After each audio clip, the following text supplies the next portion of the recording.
శ్వేత, scan చేసాం కదా, బాగానే ఉంది, ఇబ్బంది ఏం లేదు. సో ఓవరీస్లో ఎగ్స్ బాగానే ఉన్నాయి, యూట్రస్ సైజు షేప్ అంతా బాగానే ఉంది. పీరియడ్స్ వచ్చిన సెకండ్ డే చూసుకుంటే మనము ప్రెగ్నెన్సీ ప్లానింగ్ అనేది స్టార్ట్ చేసుకోవచ్చు. సో పీరియడ్ ఈ రోజు వస్తే నెక్స్ట్ డే మార్నింగ్ హాస్పిటల్ రావాలి. ఇప్పట్లాగే లోపల నుంచే చేస్తారా?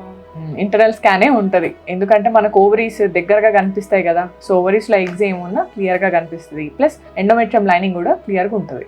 కానీ బ్లడ్ వస్తుంది, బాగా స్మెల్ కూడా వస్తుంది. బ్లడ్ కామనే కదా పీరియడ్స్ లో.